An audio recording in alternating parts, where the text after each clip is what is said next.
Vous l'avez regardé? Non, mais je l'ai regardé déjà, oui. Vous en pensez quoi, honnêtement? Très honnêtement, je pense que c'est grave. Je pense que c'est très grave.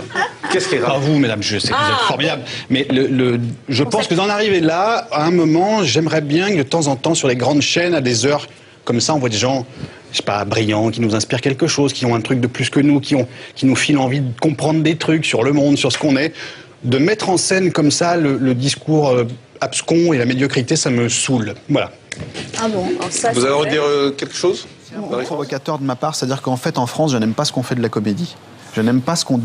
La comédie, c'est forcément populo, immédiatement digeste et divertissement, et tu en ressors comme tu es rentré et il te reste rien. Je déteste ça. Je trouve que les ricains ne jugent pas ça comme ça. Je trouve je trouve, moi, personnellement, que les acteurs de comédie sont les plus grands acteurs du monde. Parce qu'eux peuvent tout jouer, à la différence des autres. Et je parle évidemment pas de moi, mais tous les grands acteurs de comédie, dont De Funès évidemment, sont pour moi parmi les meilleurs du monde. Et je trouve qu'en France, ça devient grave ce qu'on fait de la comédie, ça devient un sous-genre. Ça devient un genre qui n'est pas du cinéma et qui rapporte de l'argent. C'est-à-dire qu'il devient antipathique à deux niveaux. C'est-à-dire que ça devient mercantile et les scénars sont de plus en plus pourris. Alexandre Astier? Oui, alors moi j'ai un petit truc qui me gêne beaucoup. J'étais sur une terrasse de café cet après-midi. Et j'ai entendu quelqu'un qui donnait son intention de vote. Je ne sais pas si je peux le donner par procuration. J'ai pas le droit. Alors de vous, c'est même pas la peine. Je suis obligé de vous couper le micro et de vous traîner dehors. Voilà, mais même de rapporter un autre, on pourrait penser que c'est de la... Alors, en tout cas, il faut se méfier parce qu'il y en a un qui a un nom de bisou et il y en a qui votent pour lui pour ça. Ça, c'est très dangereux. Moi, je suis tout à fait d'accord avec l'histoire de spectacle. Je trouve ça dingo parce que, premièrement, ils jouent tous mal. Et je trouve que c'est une concurrence qui est finalement loyale. Mais soit, à mon avis, il ne faut pas qu'on voit leur visage. Jamais. Et il ne faut pas qu'on sache qu'il y en a un qui fait du jogging, pas plus qu'il y en a un qui aime sa famille, pas plus qu'il y en a un qui aime les saucisses, pas plus qu'il y en a un qui... Parce que si on joue là-dessus, ils sont bien plus mauvais que la moindre télé-réalité, d'ailleurs, qui essaye d'obtenir les suffrages d'une autre manière. Soit on s'autorise à faire de la com', et moi, je suis complètement largué. C'est-à-dire que là, pour moi, on défend la vocation, on défend quelqu'un qui a quelque chose qui va se mettre du côté de ceux qui ont moins de 700 € par mois pour vivre. Je me fous totalement de savoir, les slogans me rendent dingue. Je trouve ça fou que ce soit autorisé à être autant spectaculaire et en plus à être mauvais. C'est-à-dire que même ceux qui ont le plus d'argent ne sont pas meilleurs que les autres. Dimanche prochain, les radios et les télévisions devront attendre 20 heures avant de donner les résultats du premier tour, alors qu'en réalité, ces résultats seront connus dès 18h30. Mais voilà, c'est la tradition et c'est la loi. Il faut attendre 20 heures avant de dire les résultats. Revenons au sondage. Jean-Marie Rouard. Oui, je voulais faire un peu d'ironie. Je voulais dire, je comprends pourquoi ce sondage vous plaît, parce qu'en fait, c'est une loi française. Au moins, ça, c'est pas une décision de Bruxelles. La décision sur les sondages. Oh, mais il y a des Voilà. C'est peut-être d'ailleurs la dernière liberté que nous ayons, qui ne dépendent pas de Bruxelles. Citez-moi les libertés souveraines que nous avons. Vous serez gentil de me les citer. Non, mais je suis assez d'accord avec vous. Mais on peut plaisanter un peu. Oui, Alexandre Astier. Oui. Alors, premièrement, la prochaine fois, je ne m'assierai pas là. Et l'autre chose, c'est ça. On vient pas aux mains. Non, absolument. Non, mais c'est très court pour le moment. On ne sait pas où ça va arriver. Non, je veux juste savoir un truc. Quel est le rapport avec le vendredi ? C'est-à-dire que pourquoi le vendredi minuit ? Pourquoi est-ce que ça devient clean le vendredi ? C'est-à-dire qu'avant, on a le droit d'influencer n'importe comment. On peut dire n'importe quoi, on peut tricher, on peut imaginer. Il y a vendredi, on ne déconne plus, les gars. Attention, on garde nos trucs. Les sondages doivent être vérifiés. Qu'est-ce qui se passe le vendredi ? Pourquoi le vendredi ? Et attendez, les candidats n'ont plus le droit de s'exprimer, même sur leur site internet. Ils ne peuvent plus dire un mot. C'est la sanctuarisation dont je parlais tout à l'heure. Elle couvre tout le débat électoral. Comme vous le rappeliez, jusqu'en 2002, l'interdiction des sondages avant le scrutin, c'était 1 semaine. Alors le législateur, en 2002, a réaffirmé le principe de l'interdiction, l'a ramené à 24 heures. Donc et l'a calé, on verra, mais l'a calé sur la fin de la campagne électorale, précise, respectée. Alexandre Astier. Juste un truc, parce que moi, je suis un peu dur à la comprenette ce soir, excusez-moi, mais à partir du moment où la loi arrive à reconnaître le poids de l'influence, c'est très bien. Donc il y a un poids de l'influence, effectivement, comme vous disiez, je ne sais pas dans quel sens il va, probablement que la conformité doit faire envie, mais aussi que l'anticonformisme, c'est-à-dire moi je vote contre, voilà, dans tous les sens. Mais puisque vous admettez que ça existe, pourquoi est-ce que la loi tolère que les autres parlent avant 24 heures ?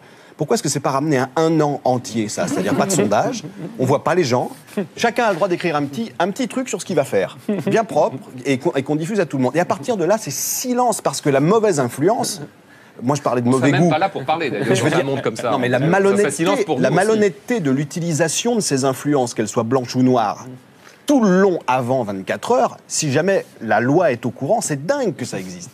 C'est 2 ans de fermage de gueule total pour moi, Et c'est définitif. parce que, comme ça a été rappelé, il y a des grandes libertés constitutionnelles, conventionnelles qui sont en jeu et qui, heureusement, font échec à ce type de silence absolu qui Pascal serait Horry. le contraire de la démocratie. Pour Il le y a quand coup. même. Parce qu'on est dans une époque, alors je connais pas bien les autres, en tout cas pas dans le... Mais je trouve qu'on est café de trucs tout faits. Le bobo, c'est difficile d'écrire le bobo très précisément, mais enfin ce qu'on dit du bobo, pour moi c'est une... Alors c'est un personnage que je déteste donc plus profond de moi, mais c'est une manne.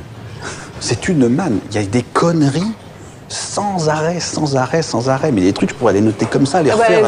Allez-y, qu'est-ce qu'il dit? Bah déjà, premièrement, on est bien d'accord que le bobo, c'est la civilisation du sympa. C'est-à-dire tout ce que... C'est-à-dire, il n'y a pas besoin... L'excellence, Oui, non, l'exigence. Non, c'est sympa. Je sais, moi, si un Moi, jour j'ai on me dit déjà ça, connu... je me flingue. J'ai déjà connu des gens qui m'avaient invité à boire un coup d'un truc de voisinage, machin, pour fêter l'investiture d'Obama. Putain, ça, je ne peux pas. Ouais, je mais peux pas, j'y je arrive vois très pas, bien. j'ai envie de hurler, j'ai envie de dire, mais vous n'en savez rien, qu'est-ce que vous savez, de quoi? Parce qu'il est noir, alors que c'est une bonne nouvelle. Oui, bah, Juste pour prix ça. Nobel de la paix tout de suite. Tout à Parce fait. qu'il est noir. Le gars est noir, c'est génial. Mais on est heureux. Et ça va de ça à c'est sympa. Par exemple, il y a l'apéritif. Mais l'apéritif entre Moi, je voisins. fais jamais d'apéritif. D'ailleurs, je pense que j'aimerais peut-être l'apéritif si moins de gens l'aimaient. Mais alors, du coup, est-ce que c'est par souci de contradiction? Je ne peux pas. Je fais plus jamais d'apéritif de ma vie. Oui, j'ai rencontré surtout des gens qui ont été très généreux de leur savoir, hein, des astrophysiciens, des physiciens, des spécialistes des exoplanètes, de l'exobiologie, mais parce que ces gens-là, en fait, ont un savoir extrêmement inspirant pour quelqu'un qui a envie de raconter des trucs, y compris de raconter des trucs amusants, parce que le fond, si vous voulez, un scientifique, quand il dit « je sais pas », il s'arrête là, et il cherche. Après, les gens qui sont un peu moins scientifiques, généralement, ils savent pas, mais ils comblent ce qu'ils savent. Je pense que là où il faut faire attention, c'est de ne pas considérer une vie extraterrestre comme étant forcément des cousins. Ouais. C'est-à-dire que si jamais on ne peut les considérer qu'avec 2 bras, 2 jambes, une tête et avec une vie technologique qui leur fait inventer des appareils mécaniques de voyage, ça veut dire qu'on les soupçonne explorateurs, ça veut dire qu'en fait on en fait des cousins. On est en train de se créer des C'est frères. pas X-Files, quoi. Oui, c'est pas ça. Ouais. Je pense que, d'ailleurs, Hawking dit les extraterrestres existent certainement, mais serions-nous vraiment en mesure de les considérer comme de la vie? On ne sait pas. Il y a peut-être un exotisme beaucoup plus profond. Roswell, qui est un cas de crash d'OVNI, ce qui est quand même déjà fou. Hein. C'est-à-dire que les types arrivent à traverser des milliards d'années-lumière Et pour se venir plantent nous chez nous. rejoindre, mais chez nous ils se plantent, mais qui savent pas atterrir. Donc bon, c'est dommage, mais je ne sais pas. Non, mais c'est des gens qui aiment bien qu'on leur mente finalement. Ils aiment bien se sentir, voilà, on leur cache des trucs et ils aiment gratter pour découvrir ce qu'on leur cache et pourquoi. En fait, la mission n'est pas anodine parce qu'il faut expliquer à une supposée civilisation extraterrestre, donc qui ne parle évidemment pas notre langue, qui ne parle peut-être même pas, qui n'a peut-être même pas Dieu ni rien du tout. Il faut essayer de leur indiquer à quoi on ressemble et où nous trouver.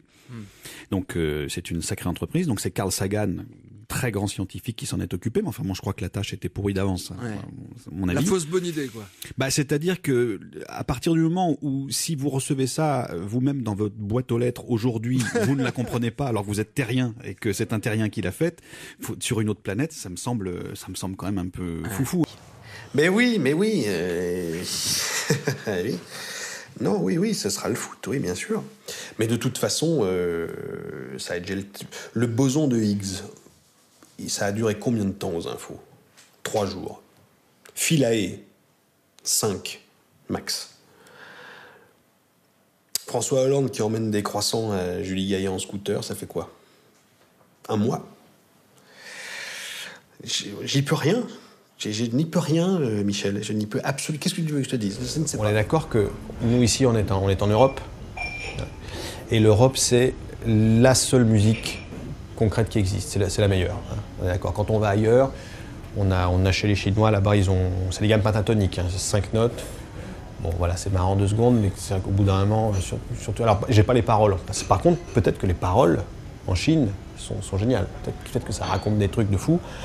Mais musique seule... Il y a quelque chose et ça dure énormément. C'est-à-dire que nous, on a des morceaux qui sont à peu près comme ça, avec une richesse harmonique, avec des surprises, avec des accidents. Et eux, il n'y a aucune surprise, c'est pentatonique tout le long et ça dure 1 heure. Voilà, c'est la raison pour laquelle moi je ne ferai pas le voyage.